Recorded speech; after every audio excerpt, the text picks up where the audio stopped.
Hello everyone, it's me again, Kaihun Insights. President Assad has fallen, but the war in Syria continues. Israel has destroyed Syrian military assets, creating a buffer zone for its buffer zone. Iran watches as one of its vital supply routes is cut off. Russia struggles to figure out what to do with its military assets in Syria. African countries are not feeling well. A former Man City player has just been elected president in Georgia, and Ukraine is holding its breath. It's safe to say that the world is a hot spot. Like it or not, we are living in a time of global conflict, and the collapse of the Syrian government is the first domino that will have ripple effects for the rest of the world. So what happens after the Syrian upheaval? Does the collapse of the government mean the end of the civil war? What damage is being done to Iran? What power game is Israel playing? What must Russia do to maintain its global operations? And what lies ahead for Ukraine? Let's start with the future of Syria, the so-called civil war. But Syria is not simply a matter of two sides fighting to the death. Before the airstrike, the Assad government controlled the red zone. The white zone was under the control of the so-called Syrian National Salvation Government. It was mainly composed of HTS rebels, a group considered illegal by the US and the West. It was this group that launched the initial offensive, which ultimately resulted in the overthrow of the Assad government. In the north, the green areas belong to the so-called Syrian National Army, which is backed by Turkey. The Kurds hold much of the northeast, this yellow area. And the Free Syrian Army, backed by the US, controls this green zone. Oh, and there are also the Islamic State troops scattered in the desert. The story can be summarized as follows. As HTS advanced like a storm, Assad's government forces were in disarray. Other groups saw the opportunity and decided to attack. But now, with the common enemy, Assad, gone, the question is whether these groups can coexist, especially at a time when all other countries are thinking about the consequences of Syria. Turkey, for example, is on tenterhooks over the possibility of Kurdish forces establishing an independent Kurdistan. Given Turkey's tumultuous history with the Kurds across the border, that's a big reason why Ankara is funding the Syrian National Army. On the other hand, we have the US-backed Free Syrian Army against HTS, because the former leader of HTS, Abu Muhammad al-Zulani, used to lead al-Qaeda in Syria. However, it seems that in recent years, al-Zulani has adjusted his position. Now he has promised to end hostility to the West and protect minority rights in Syria. It remains to be seen what will happen next. But for now, al-Zulani's words seem to be matched by his actions. Unfortunately for Syria, this is a civil war. All fighting takes place within national borders, leaving infrastructure virtually non-existent. Economic opportunities within the country are few and far between. This facilitates recruitment, which in turn facilitates renewed conflict. That destroys more economic opportunities, and the cycle repeats itself. Breaking the cycle often requires outside help, but it requires getting the parties to get along enough to stop fighting and start rebuilding. But they are still fighting over land, so it is a matter of luck. At least one side seems willing to pay the price. European Union countries have long been at the forefront of the flow of migrants from Syria. If they want this flow to stop and people to return home, they will have to create a certain level of security in the homelands of the migrants. Leaving aside the internal politics of Syria, let us turn to the external consequences of Assad's collapse. As for Iran, it must be said that the past 14 months have been a pretty bad time for Tehran. Iran's modern geopolitical strategy has created dozens of resistances to Israeli influence in the region. It has proxy groups like Hamas in Gaza, Hezbollah in Lebanon, Houthis in Yemen, and of course Syria. Let's go back to October 7, 2023, at the very beginning of the conflict in Gaza. 14 months later, Israel has systematically destroyed Hamas.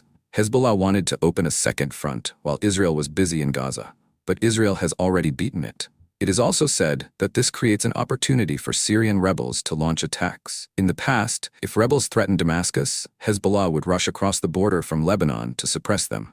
Therefore, Iran is facing a domino effect. Previously, Iran had pumped hot goods to Hezbollah via land routes through Iraq and then Syria, but now that route has been cut off. Hezbollah, already weakened, has become even weaker. But that doesn't mean Hezbollah will disappear. Because resistance is an idea that cannot be easily extinguished. Even if Hezbollah is no longer nominal, another group will emerge to fill the ideological void. In fact, that is how the Houthis emerged, using the conflict in Gaza as a rallying cry. And it is also Iran's only bright spot during this period. Because of the US-led Operation Safeguarding Prosperity, traffic around the Bab el-Mandab Strait has yet to return to normal. The reason why you can watch this video. Next, we move on to Israel.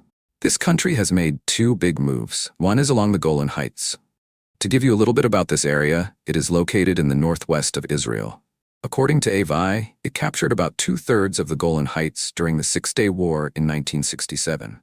However, the international community still recognizes this as Syrian territory. By occupying the Golan Heights, Israel has gained more land. That land also contains a large amount of water. But the biggest advantage lies in the two words plateau, because high terrain is the key to military victory. Here it is to gain better observation points, to push artillery further. Israel's other major move was to sink Syria's naval fleet in the north. These two developments recall Russia's response to the Maidan Revolution in Ukraine in 2014, when Russia annexed Crimea and seized Ukraine's naval assets. It was a way of turning temporary civil unrest into long-term gain. This process will be unpleasant for those involved in the Syrian interim government, but they are currently incapable of an organized response. It is worth noting that in recent years Israel has been quite kind to Russia, perhaps to balance concerns about escalating the Syrian civil war. This means that Ukraine and Israel have a rather weak coordination, even though they are both sponsored by the same power. But now Assad has fled to Russia. We will see if Israel's policy changes. Which brings us to the next party involved. Along Syria's Mediterranean coast, Russia has a naval base and an air base. In the Syrian civil war, Russia can be seen as intervening on behalf of the Syrian government, especially through air operations. Russian armed forces use Syria as a logistical hub. But to understand the real significance, let's fly to Africa. Wagner Group provides security for governments in countries such as Mali, Burkina Faso, Niger, Guinea-Bissau, Libya, and the Central African Republic. For operations in Africa to be successful, continuous supplies are needed. That's the job of the Alisson IL-76 transport aircraft, which often makes stops in Syria before flying to Africa. The good news for Russia is that this aircraft is capable of flying non-stop from Russia all the way to Africa. The bad news is that it can't get to most of those places if it's still loaded. And without cargo, it's a supply run. Libya would be a logical alternative if Syria were gone. The problem is that it will take years for Libya to have bases similar to Syria. Moreover, Libya is not a stable country. That puts what is sure to be a huge Russian investment at risk. Meanwhile, the Russian naval base in Syria is a lower priority. A naval presence in the Mediterranean is a luxury, and the mission in Ukraine is considered a higher priority. Russia may still find a way to keep its bases in Syria. Indeed, it has been reported that Russia is negotiating with the new leadership in Syria.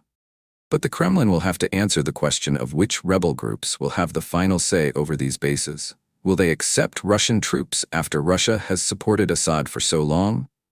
And, crucially, will they have a serious dialogue while Assad is safe in Moscow? There are too many variables, and perhaps that is why there are signs that Russia is pulling back. And if there are any talks, the aim is simply to secure a peaceful withdrawal. Whatever the fate of the bases, Russia has a deeper problem. Assad's fall would damage its credibility with its security partners, including African nations. The impact has also been felt in Russia, where there have been massive protests over the election, and in the most extreme cases in Transnistria and Belarus. With more pressing problems in Africa, the usual solution is to send more troops to the region as a credible signal of willingness to intervene. Finally, Ukraine. Russia is Ukraine's enemy. Therefore, whatever is bad for Russia is good for Ukraine. Well, is that so? As I said, the reason Russia let Assad fall was because it was focused on strengthening the Ukrainian front. Because at that time, it was more than a month before Mr. Trump returned to the White House with a promise to end the conflict in Ukraine. The American people seemed tired of not seeing any return on their investment in Ukraine. This situation makes Russia all the more determined to go all in on the Ukrainian front right now. This is probably why there are reports that Ukrainian special forces have entered Syria to teach rebels how to use drones optimally. Indeed, it all plays out like a game of dominoes. All parties are very busy at the moment. Who wins and who loses, we will decide later. The collapse of Syria has had an undeniable impact on many civilians. What about you? What do you think about the current war situation? Let us know in the comments. Now goodbye and see you again.